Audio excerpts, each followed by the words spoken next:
सबसे पहले जानते हैं नाइट्रोजन इतनी जरूरी क्यों है। नाइट्रोजन जो है हमारे बॉडी में, हमारे या फिर जीवों के बॉडी में क्या करता है, प्रोटीन बनाता है, शरीर में प्रोटीन बनाता है जिससे शरीर स्वस्थ रहता है। प्रोटीन की कमी से कितनी सारी बीमारियां होती हैं, तो ये क्या करता है, प्रोटीन बनाता है। डीएनए और आरएनए का हिस्सा है, और ये क्या है, डीएनए और आरएनए का एक हिस्सा है। मतलब सोचो ये कितना इंपॉर्टेंट है कि ये डीएनए और आरएनए का हिस्सा भी है। पौधों की वृद्धि के लिए जरूरी है। अगर पौधों में नाइट्रोजन नहीं हुआ तो पौधे बढ़ ही नहीं सकते। तो नाइट्रोजन की वृद्धि के लिए बहुत ज़्यादा जरूरी है। सभी जीवों के शरीर में होती है। ये क्या है, सभी जीवों के शरीर में होती है। सभी पौधों के में, पक्षियों के में, इंसानों के में, सभी के में ये होता है। मछलियों के में भी ये होता है। हवा में 78% नाइट्रोजन है। सबसे ज्यादा जो है वायुमंडल में, हवा में वो 78% नाइट्रोजन है। लेकिन समस्या ये है कि पौधों और जानवरों सीधे से नाइट्रोजन को गैस का उपयोग नहीं कर सकता। नाइट्रोजन गैस का उपयोग सीधा नहीं कर सकता, सीधा ग्रहण नहीं कर सकता। इंसान भी पौधों से प्राप्त करता है या फिर मांस खाता है तो उसे नाइट्रोजन मिलता है, और पौधों को भी ये सीधे नहीं प्राप्त होता है। तो पौधों को कैसे प्राप्त होता है, क्यों, क्योंकि नाइट्रोजन बहुत स्थिर स्टेबल गैस है। ये क्या है, बहुत स्थिर गैस है, स्टेबल गैस है। नाइट्रोजन को सीधे पौधे या जानवर ग्रहण नहीं कर सकते हैं। नाइट्रोजन चक्र क्या है, यह वह प्रक्रिया है जिसमें हवा की नाइट्रोजन पहले मिट्टी में मिलती है, फिर उसे पौधे बनते हैं, पौधे लेते हैं, पौधों से जानवर लेते हैं, फिर वापस मिट्टी में, फिर हवा में। तो नाइट्रोजन क्या होता है, नाइट्रोजन को सीधा पौधा ग्रहण नहीं कर सकता। नाइट्रोजन जो हवा में होता है, पहले बिजली चमकती है जिससे नाइट्रोजन जो है टूट जाता है। फिर नाइट्रोजन जब टूट जाता है तो वो नाइट्रेट में बदल जाता है। फिर बारिश के साथ जो है मिट्टी में वो मिल जाती है बारिश के साथ। इससे समझ में आएगा आपको। पहले सबसे पहले क्या होता है, वायुमंडल में नाइट्रोजन होता है। सबसे पहले वायुमंडल में क्या होता है, नाइट्रोजन होता है। फिर बिजली चमकती है, बिजली चमकती है, यहाँ देखिए बिजली चमकती है। इससे क्या होता है कि बिजली चमकती है तो नाइट्रोजन अब टूट जाता है और वो नाइट्रेट में बदल जाता है। फिर बारिश के साथ जो है मिट्टी में आ गए। फिर ये क्या होता है, बारिश के साथ जो है ये मिट्टी आ जाती है, मिट्टी में आ जाती है। ठीक है, बारिश के साथ ये क्या बन जाता है, मिट्टी में आ जाती है, नाइट्रेट बनकर। फिर तड़ित द्वारा नाइट्रोजन स्थिरीकरण, इसी को क्या बोलते हैं, तड़ित द्वारा जो नाइट्रोजन स्थिरीकरण होता है ना, नाइट्रोजन फिक्सेशन बाय लाइटिंग, तो इसी को क्या बोलते हैं, नाइट्रोजन फिक्सेशन कहते हैं इसी को। लाइटिंग क्यों बोल रहे हैं, क्योंकि ये बिजली चमकने के कारण हुआ, इसीलिए लाइटिंग बोल रहा है। तो नाइट्रोजन द्वारा नाइट्रोजन स्थिरीकरण होता है, इसी को नाइट्रोजन फिक्सेशन कहते हैं। फिर क्या करता है, ये मिट्टी अब मिट्टी में चला जाता है। ठीक है, अब ये क्या हो गया, मिट्टी में चला गया। मिट्टी में जाने के बाद क्या हुआ, मिट्टी में जो बैक्टीरिया या जीवाणु होते हैं ना, वो क्या करते हैं, इसे अमोनिया या नाइट्रेट में बदल देते हैं। क्या करते हैं, अमोनिया या नाइट्रेट में बदल देते हैं। ठीक है, क्या करते हैं, मिट्टी में जो बैक्टीरिया होते हैं वो अमोनिया और नाइट्रेट में बदल देते हैं। फिर ये जैविक नाइट्रोजन स्थिरीकरण हो गया। अब यही क्या हो गया, जैविक नाइट्रोजन स्थिरीकरण हो गया। दाल वाली फसलों की जड़ों में जो पाया जाता है ना, राइजोबियम बैक्टीरिया, दाल वाली फसलों में राइजोबियम बैक्टीरिया, वो वैसे बन जाता है। फिर क्या करता है, पौधे जो है इसे ग्रहण कर लेते हैं। पौधे से क्या कर लेते हैं, ग्रहण कर लेते हैं। तो पौधों में अब पौधे से ग्रहण कर ले, पौधों से अब इसे जानवर ग्रहण करते हैं। तो पौधे अब इसे ग्रहण कर ले, पौधों में जाकर क्या होता है, ये प्रोटीन बनाता है, पत्ती बनाती है, वृद्धि करते हैं। तो पौधे इसे ग्रहण करते हैं तो उन्हें प्रोटीन मिलता है, पत्ती बनती है, उससे वृद्धि करते हैं। अब उन पौधों को जानवर ने खा लिया, तो जानवर ने खाया, ठीक है, जानवर ने खा लिया। अब जानवर मल त्याग करता है, या फिर पौधे जानवर मर जाते हैं, या फिर पौधे या फिर जानवर जो है मर गए। तो क्या हो गया, शरीर मिट्टी में फिर मिल जाता है। फिर शरीर क्या होता है, मिट्टी में फिर मिल गया। शरीर मिट्टी में मिल जाता है तो फिर बैक्टीरिया फिर इसे तोड़ता है, अमोनिफिकेशन होता है। फिर ये बैक्टीरिया टूट जाता है, फिर अमोनिफिकेशन होता है। फिर क्या होता है, ये नाइट्रोजन फिक्सेशन होकर डीनाइट्रिफिकेशन। फिर क्या होता है, ये डीनाइट्रिफिकेशन होकर हवा में उड़ जाता है। फिर ये क्या होता है, डीनाइट्रिफिकेशन होता है।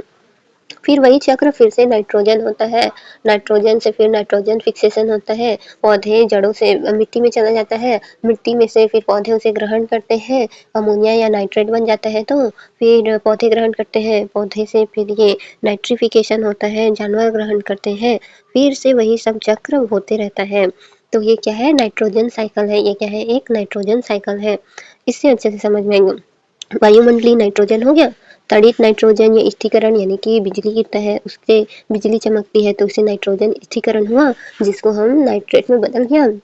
नाइट्रोजन फिक्सेशन बाय लाइटिंग हो गया, मतलब तड़ित द्वारा जो नाइट्रोजन स्थिरीकरण होता है वो हो गया, तड़ित द्वारा नाइट्रोजन स्थिरीकरण। फिर क्या हो गया, ये अब मिट्टी में उपस्थित नाइट्रोजन की यौगिक में मिल गया, अमोनिया या नाइट्रेट बना। फिर इससे पौधे जो है अवशोषण कर ले लिए। फिर अब जंतुओं द्वारा पौधों को खा लिया जाता है। फिर उत्सर्जन या फिर जीवों की मृत्यु द्वारा उत्पन्न नाइट्रोजन अपशिष्ट होता है। फिर मिट्टी में उपस्थित नाइट्रोजन की यौगिक के द्वारा ये जीवाणुओं द्वारा नाइट्रोजन यौगिक का गैसीय नाइट्रोजन में परिवर्तित हुआ, गैस बना। फिर से नाइट्रोजन बना। फिर से क्या हुआ, वायुमंडलीय नाइट्रोजन जीवाणुओं नीले हरे शैवाल द्वारा स्थिरीकरण हुआ। अब जो जल में वायुमंडलीय नाइट्रोजन है उसका जीवाणु या फिर नीले हरे शैवाल होता है, जीवाणु द्वारा स्थित नाइट्रोजन को नाइट्रोजनी यौगिक में परिवर्तित करता है, मिट्टी में उपस्थित नाइट्रोजन की यौगिक हो गया। इस प्रकार से ये साइकिल चलते रहता है। इस प्रकार से क्या होता है, ये साइकिल चलते रहता है।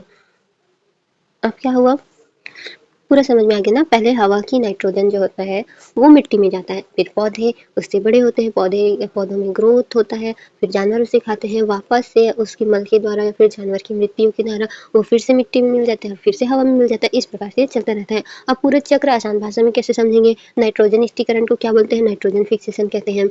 नाइट्रोजन गैस को उपयोगी रूप में बदलना है तो 3 तरीके से होगा। बिजली के द्वारा जो है इसे तोड़ दिया जाता है जिससे नाइट्रेट में बदल जाती है। बैक्टीरिया द्वारा मिट्टी में या दाल वाली फसलों की जड़ों में रहने वाले जो बैक्टीरिया होते हैं, अमोनिया हो गया, नाइट्रेट हो गया, तो अमोनिया या नाइट्रेट में बदल जाते हैं।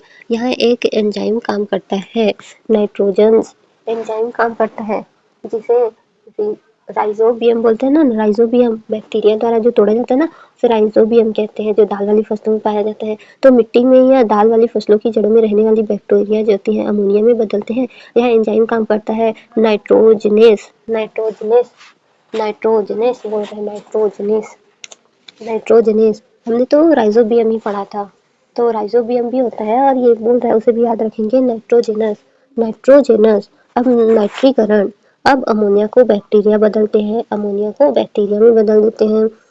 नाइट्रेट, फिर नाइट्राइट, फिर नाइट्रेट। पौधे नाइट्रेट सबसे ज़्यादा उपयोग करते हैं। फिर अवशोषण करते हैं, पौधे नाइट्रेट को जड़ में लेते हैं और उससे प्रोटीन बनाते हैं। फिर जानवर में प्रवेश करते हैं, जानवर पौधे खा लेते हैं, नाइट्रोजन उसके शरीर में पहुंच जाती है। अमोनिफिकेशन होता है, पौधे मरते हैं, जानवर मरते हैं, ये मल त्याग करते हैं तो बैक्टीरिया उसे तोड़कर फिर से अमोनिया बना देते हैं।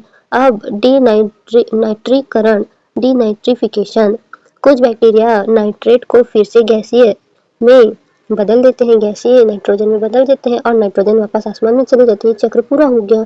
तो नाइट्रोजन असंतुलन क्या है, अब असली यूपीएससी वाला भाग समझिए। आजकल नाइट्रोजन का असंतुलन बिगड़ रहा है, मतलब संतुलन जो है बिगड़ रहा है। कहीं पर अधिक नाइट्रोजन देखा जा रहा है, कहीं पर कम, मतलब कहीं पर कमी हो रही है, कहीं पर अधिकता हो जा रही है। इसलिए संतुलन जो है, असंतुलन बढ़ता जा रहा है, संतुलन खत्म होता जा रहा है। कमी होने पर क्या होता है, पौधों की वृद्धि कम, तो पौधों की जो है अब वृद्धि कम हो रही है। कीटों की संख्या घट सकती है, तो जो कीट होते हैं छोटे छोटे, तो वो क्या हो रहे हैं, खत्म होते जा रहे हैं, संख्या घटती जा रही है। पौधे की वृद्धि तो कम हो ही रही है, साथ में कीट भी जो है घटते जा रहे हैं। क्या हो रहे हैं, कीट घटते जा रहे हैं।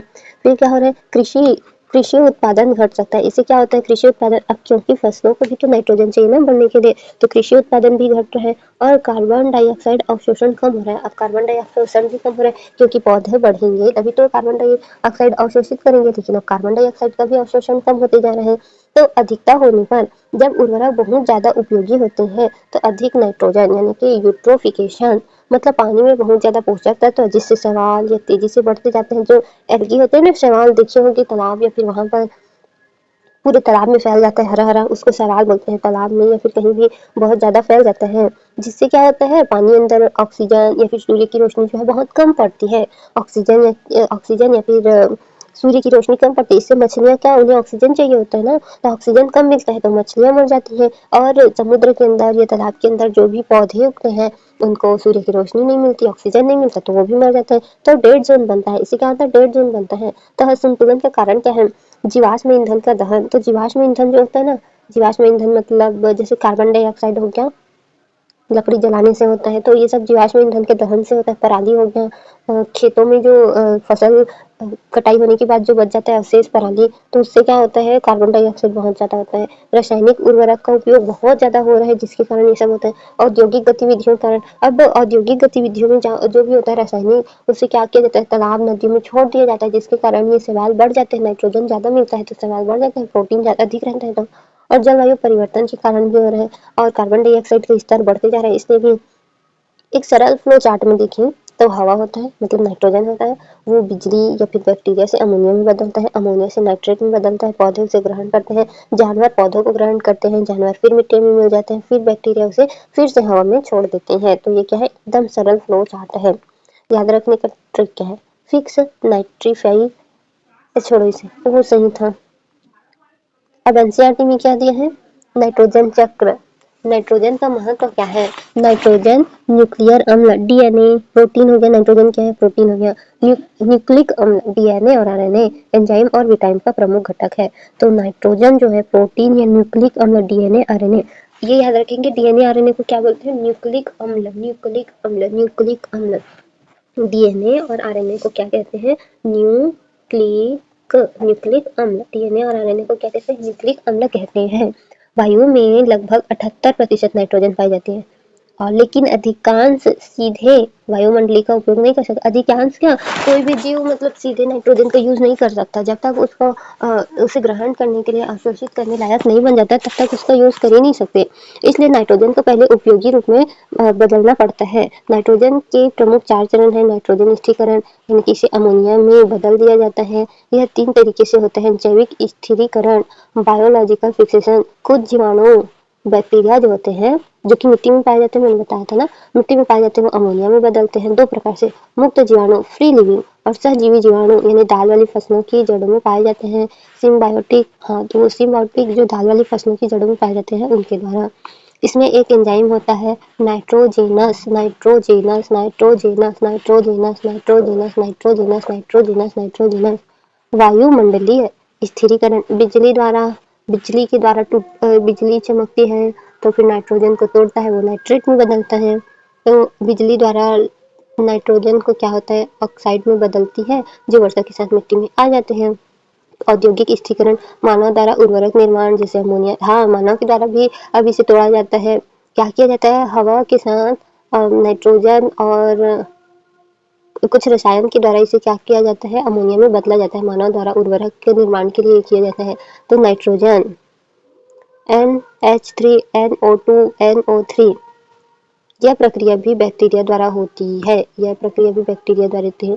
अमोनिया नाइट्रेट, नाइट्राइट, अमोनिया से नाइट्राइट, ठीक है, फिर नाइट्राइट से नाइट्रेट, अमोनिया से नाइट्राइट, नाइट्राइट से नाइट्रेट। पौधे मुख्यतः नाइट्रेट का उपयोग करते हैं, पौधे क्या करते हैं, नाइट्राइट का उपयोग करते हैं।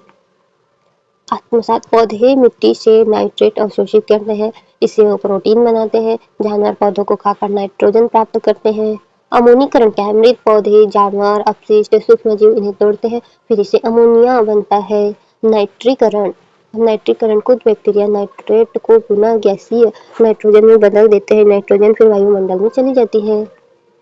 तो एनसीईआरटी का मुख्य निष्कर्ष क्या है, नाइट्रोजन एक जैव भू रासायनिक चक्र है। क्या है ये, बायोकेमिकल साइकिल है, ये भू रासायनिक चक्र है, बायोकेमिकल भू रासायनिक चक्र है। ये क्या है, जैव भू रासायनिक चक्र है, बायोकेमिकल साइकिल है।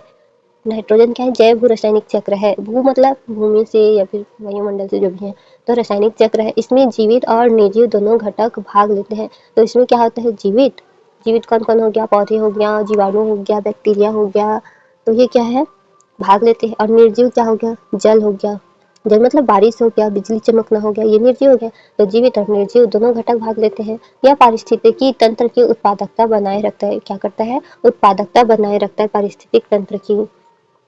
अब नाइट्रोजन एंजाइम, जैविक, वायुमंडलीय, औद्योगिक की स्थिरीकरण, नाइट्रिफिकेशन 2 चरण में, असेमिलेशन पौधे द्वारा उपयोग, डेनिट्राइफिकेशन नाइट्रोजन वापस वातावरण में।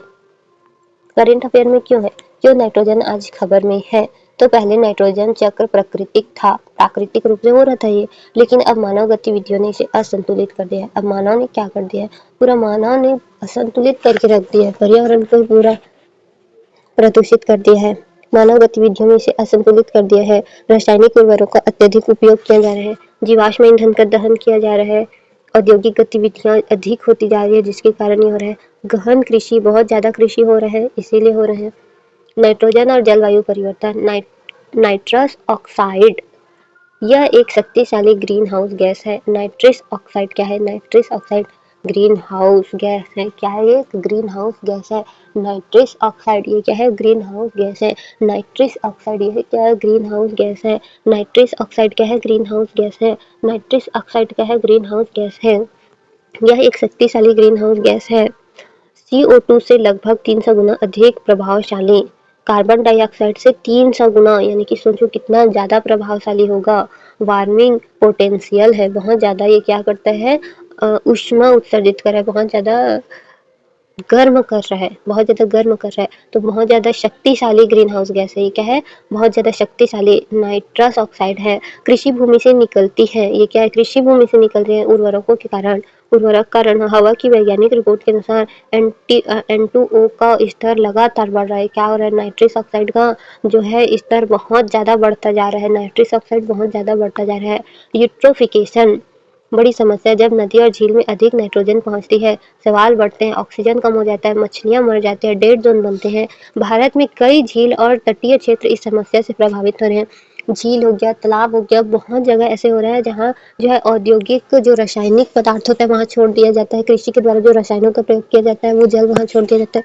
तो इससे प्रोटीन बढ़ जाता है जल में, जिससे सवाल उत्पन्न होते हैं। सवाल पूरे तालाब में, पूरे झील में फैल जाता है, पानी में। और क्या होता है? सूर्य की रोशनी नहीं जा पाती, ऑक्सीजन नहीं पहुंच पाता और अंदर में जो जीव होते हैं, मछलियां होती है, पौधे होते हैं पानी के अंदर, वो मर जाते हैं। तो डेड जोन बनता है। कई भारत में कई जिले और तटीय क्षेत्र इस समस्या से प्रभावित हो रहे हैं। उर्वरक संकट और खाद्य सुरक्षा। हाल के वर्षों में यूरिया सब्सिडी बढ़ी, मृदा स्वास्थ्य कार्ड पर जोर दिया गया। उर्वरक संकट और खाद्य सुरक्षा के लिए यूरिया सब्सिडी बढ़ रही है, मृदा स्वास्थ्य कार्ड पर जोर, प्राकृतिक खेती और जैविक खेती को बढ़ावा दिया जा रहा है। सरकार संतुलित उर्वरक उपयोग की बात कर रही है, यानी कि ज्यादा नाइट्रोजन का उपयोग न किया जाए, संतुलित उर्वरक का उपयोग किया जाए, रसायनों का ज्यादा उपयोग न किया जाए। इंसेक्ट अपोकलिप्स, कीट सर्वनाश। तो कुछ शोध बताते हैं मिट्टी में पोषक असंतुलन। तो मिट्टी में क्या हो रहा है? पोषक असंतुलन हो रहा है। कीटनाशकों का अत्यधिक प्रयोग हो रहा है। कीटनाशक जो होते हैं उनका बहुत ज्यादा प्रयोग हो रहा है। जलवायु परिवर्तन हो रहा है, जलवायु में बहुत ज्यादा परिवर्तन होता है, तो कीटों की संख्या में गिरावट हो रही है। यह परागण और खाद्य श्रृंखला को प्रभावित करता है। तो ये क्या कर रहा है? परागण और खाद्य श्रृंखला को प्रभावित कर रहा है। प्लांटरी बाउंड्रीज रिपोर्ट वैज्ञानिकों के अनुसार प्लांटरी बाउंड्रीज रिपोर्ट वैज्ञानिकों के अनुसार प्लांटरीज बाउंड्रीज रिपोर्ट वैज्ञानिकों के अनुसार प्लांटरीज बाउंड्रीज रिपोर्ट, इसे याद रखना होगा। तो वैज्ञानिकों के अनुसार नाइट्रोजन और फास्फोरस चक्र, यानी कि प्लांटरी बाउंड्रीज में से एक जो पहले ही सुरक्षित सीमा पार कर चुके हैं, यानी कि जो सुरक्षित सीमा होता है उससे पार कर चुके हैं नाइट्रोजन और फास्फोरस चक्र। मतलब मानव गतिविधि पृथ्वी के प्राकृतिक संतुलन से अधिक हो चुकी है। प्रकृति में जो संतुलन था उसमें बहुत ज्यादा मानव की गतिविधि हो चुकी है, जिससे प्रकृति जो है अब असंतुलित हो रही है। भारत में प्रमुख पहल नैनो यूरिया का प्रयोग। नैनो यूरिया का प्रयोग, प्राकृतिक खेती मिशन, प्राकृतिक खेती मिशन, नैनो यूरिया का प्रयोग, प्राकृतिक खेती मिशन। PM प्रणाम योजना, यानी कि PM प्रणाम योजना, रासायनिक उर्वरक कम करने हेतु, और मृदा स्वास्थ्य कार्ड योजना और मृदा स्वास्थ्य कार्ड योजना। नैनो यूरिया प्राकृतिक खेती PM प्रणाम योजना, मृदा स्वास्थ्य।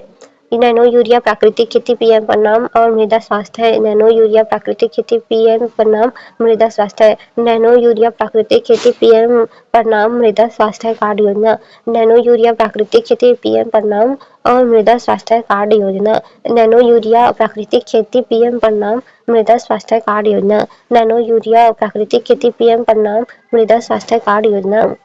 नाइट्रोजन का कुशल उपयोग और प्रदूषण कम करना। तो ये क्या करता है? नाइट्रोजन का कुशल उपयोग करता है और प्रदूषण कम करता है। तो नाइट्रोजन का कुशल उपयोग करता है और प्रदूषण कम करता है। UPSC एंगल क्या है? तो नाइट्रोजन ग्रीन हाउस गैस है या नहीं? यूट्रोफिकेशन किससे होता है? यूट्रोफिकेशन किससे होता है? नाइट्रोजन चक्र प्लानेटरी बाउंड्री में है या नहीं? उर्वरकों का जलवायु पर प्रभाव। तो उर्वरक जो होते हैं उस पर जलवायु का क्या प्रभाव है? मानव गतिविधियों ने नाइट्रोजन चक्र को असंतुलित कर दिया है। टिप्पणी कीजिए। एक लाइन में करंट अफेयर में, आज की दुनिया में समस्या नाइट्रोजन की कमी नहीं बल्कि उसकी अधिकता और असंतुलन है। अधिकता के कारण MCQ देख लेते हैं। नाइट्रोजन निम्नलिखित में से कौन सा जीव सीधे वायुमंडलीय N2 का उपयोग करता है हरे पौधे सहजीवी। साइनोबैक्टीरिया शाकाहारी। सीधे तो हरे पौधे नहीं करते, शाकाहारी पशु भी नहीं करते हैं। जीवाणु करते हैं, साइनोबैक्टीरिया करते हैं। 2 और 3 है क्या? बी देख लेते हैं। पहला का बी, नाइट्रीकरण के संदर्भ में। अरे यार, यह N2 और NH3 में बदलता है नाइट्रीकरण। यह NH3 को N2 माइनस N3 में बदलता है या N3 को N2 में बदलता है या केवल मृदा जैव पदार्थ में होता है। ये होगा शायद इसका आंसर, दूसरा का ये होगा। नाइट्रोजन चक्र में नाइट्रोजन एंजाइम का कार्य है। हे भगवान। NO3 को NH3 में बदलना, N2 को NH3 में बदलना, NH3 को N2 में बदलना, N2 को NO3 में बदलना।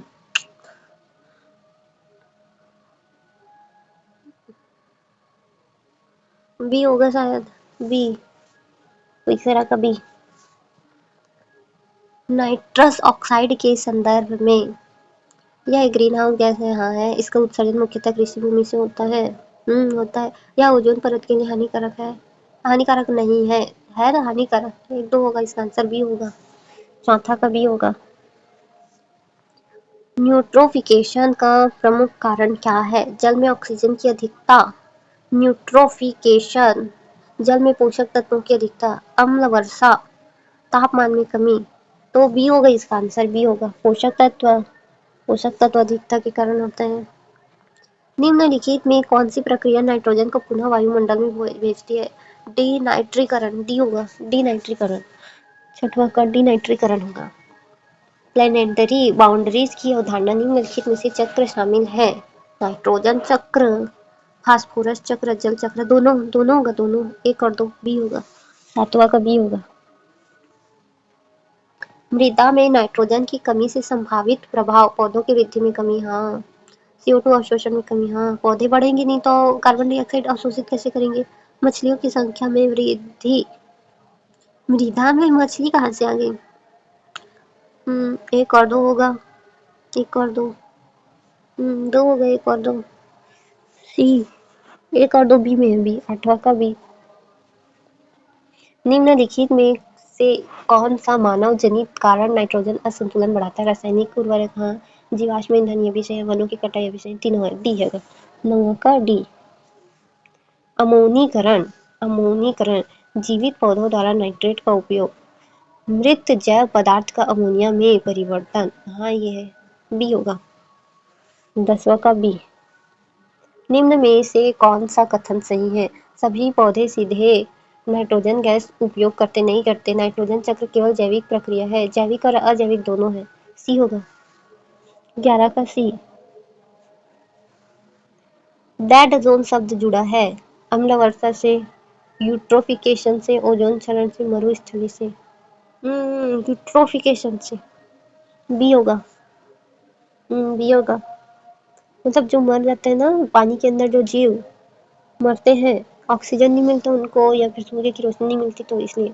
नाइट्रीकरण में कौन सा क्रम सही है? ये भगवान, ये होगा, डी होगा शायद इसका, डी होगा, 13 का डी। नैनो यूरिया के प्रयोग का मुख्य उद्देश्य है नाइट्रोजन की खपत बढ़ाना, नहीं, उर्वरक दक्षता बढ़ाना। हाँ, बी होगा, 14 का बी। निम्न में से कौन सा सही सम्मेलन है? Oh my God, नाइट्रीकरण, डीनाइट्रीकरण, स्थिरीकरण तो सही है। नाइट्रीकरण क्या होता है? सही है शायद, तीनों सही है। 1 2 3, तीनों सही है। डी होगा शायद, 15 का डी। चेक करते हैं क्या सही क्या गलत।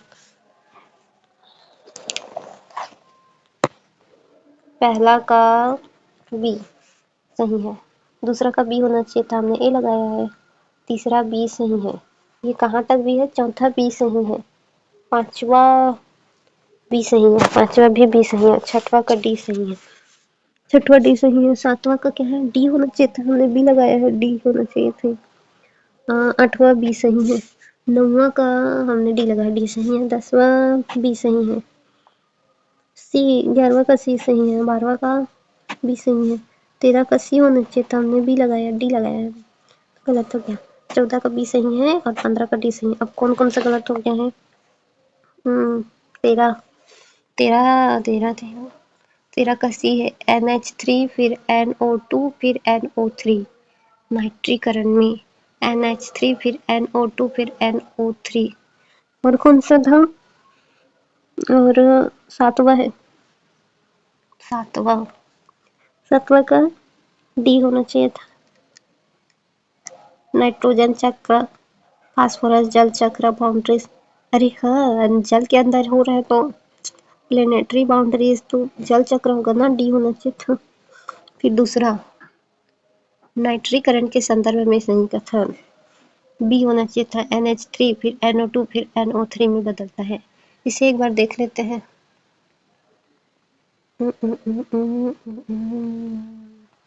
ये नाइट्रीकरण में पहले NH3 होगा, फिर NO2 होगा, फिर NO3 होगा, अमोनिया, फिर नाइट्राइट, नाइट्राइट से नाइट्रेट। NH3 क्या है? अमोनिया है। फिर ये क्या है? NO2 क्या है? नाइट्राइट है। फिर Na3 क्या है? नाइट्रेट है। N2 और NH3 क्या है? अमोनिया है। और N2 क्या है? नाइट्रोजन है।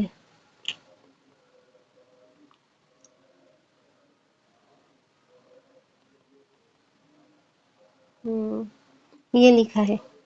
NH3 क्या है? अमोनिया है। फिर Na2 क्या है? नाइट्रेट है। फिर NO3 क्या है? नाइट्रेट है।